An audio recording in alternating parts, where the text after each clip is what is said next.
Hello gang, this is Brody from Brody's Garage. It is March 29th and this is episode 29. How crazy is that? 29 and 29.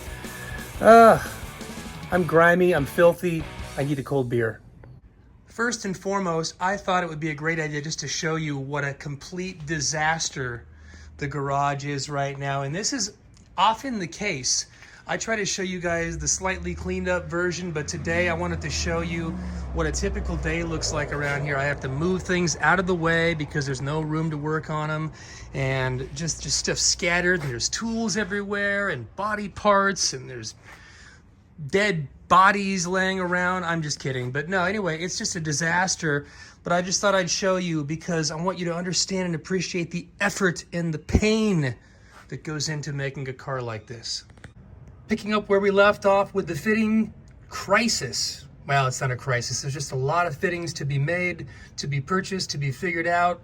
I've got the intake off right now, and I'm working on the steam vents, which you're gonna take these four corners from the cylinder heads, and they all converge into this little block here from Motion Raceworks, and then from there it goes up to the radiator port. So right now I'm waiting on some 4AN hose because the 4AN hose that I had does not work with these particular fittings. My advice, whatever fittings you're going to go with, get their hose because there's minute differences between one brand's 4AN and another brand's. So that's what I'm waiting on there. I also mocked up my transmission dipstick tube, and speaking of which, one thing I wanted to make sure of was that the fluid level going into the transmission reads correctly, and Jake's Performance recommends that your full mark on your dipstick tube reads flush or level with this mounting flange here of the pan. And I figured, you know what, as long as I'm going to swap out the pan anyway, I went ahead and got this cast aluminum Hughes pan. I was just not a fan of the chrome stamped steel pan that came with the transmission. And so while I had the pan off, I checked and made sure that my low car dipstick is reading correctly, and it is. So on to the next thing. Okay, so the latest with the turbo setup is, after 2 sets of up and forward headers, I've decided to scrap that idea and go with actually a product that Don Saunders, one of my friends, suggested to me, a place called Stainless Headers, and they make all kinds of stuff, but they make a modular log style manifold that has a 2-inch primary, and it has either a 2.5-inch or a 3-inch outlet. I'm going to stick with the 2.5-inch outlet because my turbos are a 2.5-inch inlet, so there's really no point in stepping up and then back down. This is going to solve a lot of problems, at least I sure hope so. First of all, they're kind of a down and forward style, so that's going to allow my plug wires to reach my plugs without heat interference, so that's a big plus. This was a major problem. My AC lines were going to go right into the header collector, and so now the header is going to basically come from down here and kind of angle over this way and then up into the turbo, which will sit right about here. And the outlet of the compressor will go basically straight over into my throttle body, which is also great. Shorter pipe, streamlined, more clearance here. I'll take a little, either come up over that or I'll have to go 90 down. But either way, there's a ton more clearance now with that out of the way. The only downside is it's a 3-week wait for them to build the headers for me. So in the meantime, I'm gonna switch over to some Bodywork. We're getting our gaps a little closer.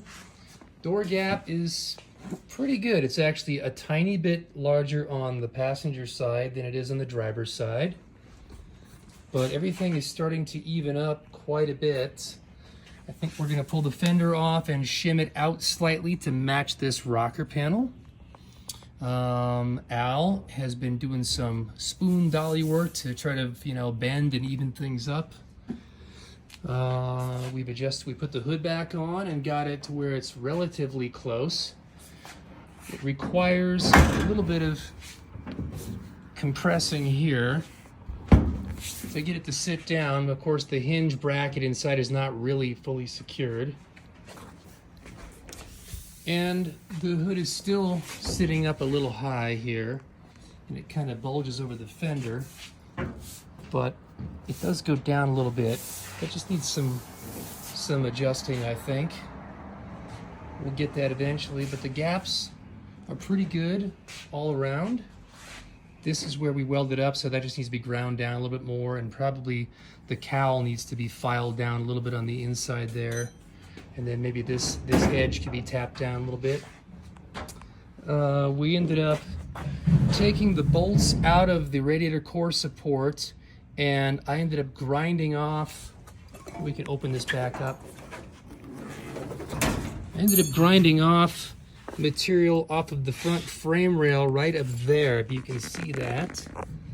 I notched out maybe, I don't know, 1/4 of an inch off the frame rail so that the core support could slide that way a bit, because otherwise the whole front end was shifted over to the passenger side. So we had to move the entire thing that way, and that was the only way to get that to happen. But once we did that, it brought the fender gaps more into alignment.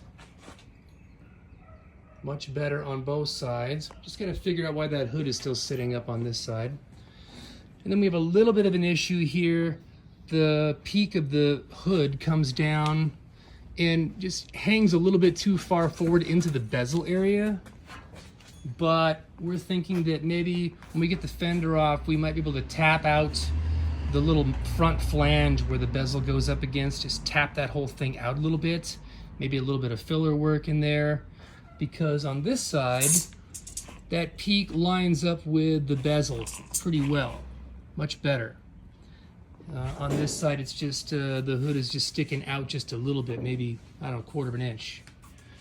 So that's what's going on with that. On this side, we've decided that the door needs to come forward just slightly because it's not up as far as the rocker panel is. So we're going to try to get that forward a little bit more. And like we said, the door gap on the passenger side was a little bit bigger than the one on the driver's side. So this gap could actually be opened up just a little bit by bringing the door forward. Still need to weld the top edge of this door up to get that gap tighter like we did on that side. But otherwise, it's been kind of a push and pull tug of war thing all day long, moving this panel, moving that panel back, moving it up and down. But as you can see, things are starting to come together. And the hood itself has a goofy shape. The straight line starts widening here at the back. So the hood itself probably needs to be filed down this edge to get that straighter, because as you can see, the gap gets tighter right there at the back corner. But yeah, other than that, it's starting to take shape. Gaps. The gap at the bottom of the door, I don't know what we're gonna do with, or if I am even gonna concern myself with it, but it's definitely the largest gap anywhere on the car. It's probably, I don't know, close to 5/16 of an inch, maybe even 3/8 in places. And I don't know, I guess the plan may be to just use a bunch of high build primer and see if we can just build it up really thick and then, block it down. Of course, including the rocker panel itself, we'll build that up really heavy and then block that down. But that's the current situation. We're gonna pull the fenders off, adjust this hood forward a little bit. While the fenders are off, I'm gonna go ahead and finish welding up all the holes on the passenger side. And yeah, that's what's going on with the bodywork today. About plugging these holes, we got the antenna hole and we got the fender molding holes to fill. I think I'll start with this guy right here. I'm gonna use this little piece of metal right here. I'm going to spray paint the back side of that, cut it out, weld in. Let's go. Boom, there you go. Just gotta make that fit in there. Boom, there you go. Weld it in.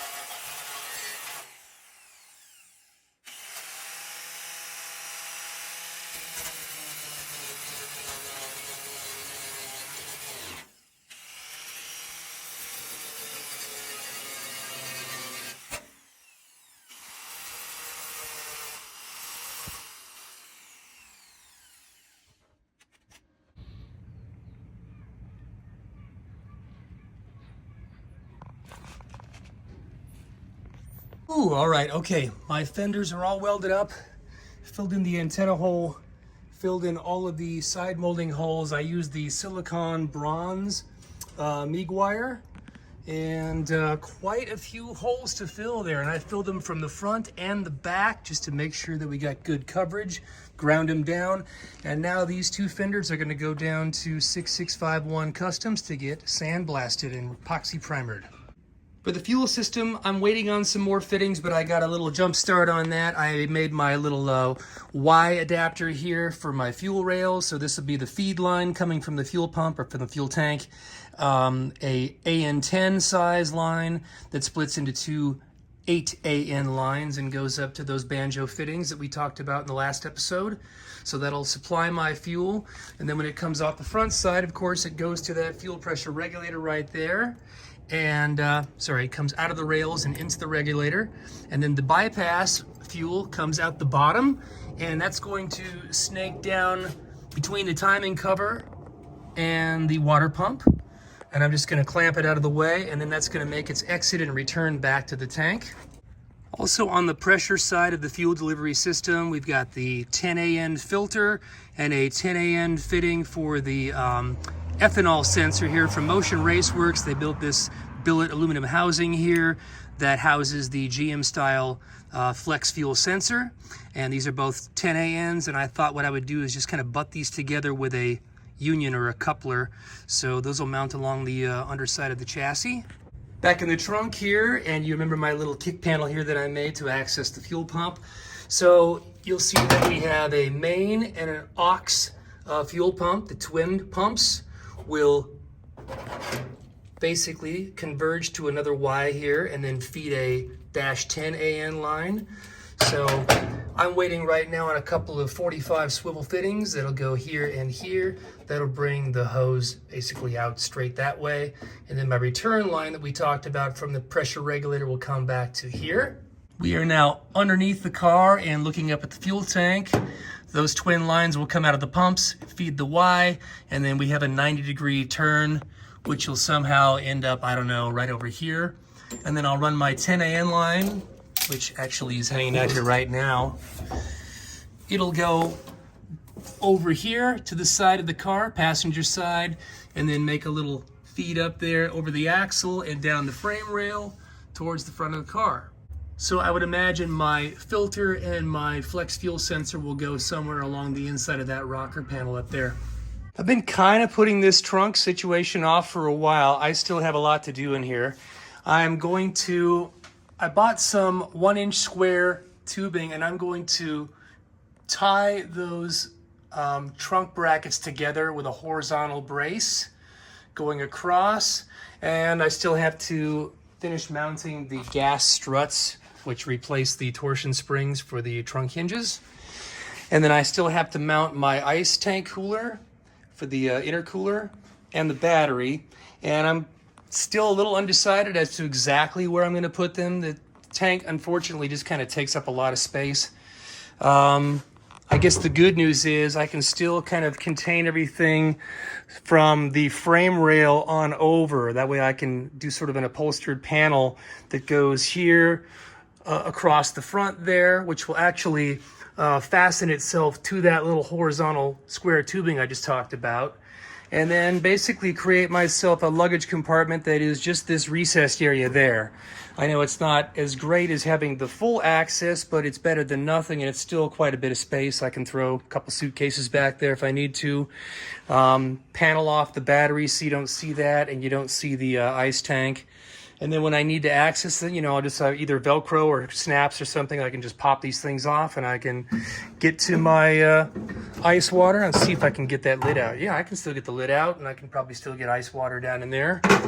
So yeah, that's probably where that's going to go. And then the plumbing will have to go on the outside of the frame rail, because I believe my exhaust tailpipe, once it comes over the axle, is probably going to come over here and run parallel or right underneath the frame rail, because my plan is still to do a cutout that notches into the bumper, and it's going to be like an oval thing that's probably, well, if I look at the frame rail, that comes out right here, and that gives me a pretty good amount of room to run my 3-inch pipe straight back here and then do a transition into an oval tip, and then I would just notch this area out right here. So that is the plan right now. I also decided to mount my master cylinder. It's just kind of temporarily mocked up there, and the reason for that is because I want to make sure that when I'm doing my exhaust turbo plumbing and my downpipe that I got everything in place so I can work around it. You also may remember that I cut out the panels for the radiator core support here in the front. The reason being is because, at least initially, my turbos were going to be sitting a lot further forward, and the stock core support has this bulge in it that goes back like this, so I needed the extra room anyway. Plus, I decided, you know what, it looks unsightly, so I'm going to cut all the uneven portions out, and I'm just going to fabricate either a piece of sheet metal or aluminum to go back in there. Once my turbos are sitting where I know they're going to sit, I want to make sure I leave a nice little hole in here so that cold air can come right into the turbo, and I will panel off the rest of it. So probably the biggest and most exciting part of this episode is going to be the next thing I show you. I was online one of my Nova forums, and I saw that a guy had commissioned somebody to do a 3-dimensional rendering of his car, and I couldn't believe, I was actually blown away by the realism of this thing. It looks photorealistic. So I contacted Rendered Rides, and Chad and I must have spent, I don't know, 3 or 4 days going back and forth, fine-tuning details. This is the first rendering that we've come up with. I'm not 100% committed to this, but I really, really like a lot of the things about this. You take a look here now, you'll see that I went with a gray metallic, and I used a black stripe that I designed myself. Kind of follows the bottom of the car along the rocker panel and then comes up along the front fender wheel opening there. I do keep kind of coming back to this color scheme, the gray and black. I really, really like it. I don't know that it's ultimately snazzy enough for this car. As much as I've put into this car, I also want it to pop. So I also had him do a rendering in black, and I also had him do a rendering in red metallic. That particular red is a red that I saw on a Lexus while I was out driving one day. I like it in person. I don't know that I like it in the rendering. And I've got a couple more color combinations that I'm still kicking around in my head. You guys can comment below and tell me what you think. Black metallic was my first choice for the car, and I may ultimately go back to that because, man, there's no denying that it looks great in black. I know that it would also look fantastic in solid red, but the thing is, I've seen a ton of red Novas and they all look great, but it's been done. And even black has been done. So if I'm going to do black, it'll probably be a BMW Pearl Sapphire black metallic, something that's got a little sparkle to it, a little bit of, you know, sheen and color changing ability when the light hits it different ways. So I want this car to stand out. I want it to be unique. The stripe is my design. You'll also notice in the rendering that the trunk lid has a spoiler on the top of it. And I also designed a spoiler, just a little lip spoiler that goes under the front bumper. I'm still kicking around some more ideas, and I probably won't know exactly what I'm going to do until the day I go down and purchase the paint materials. So you guys can chime in, let me know what you think. In the meantime, I've got to clean up this disaster area here, get myself a beer and a shower and some dinner. And so until the next episode, guys and gals, take care.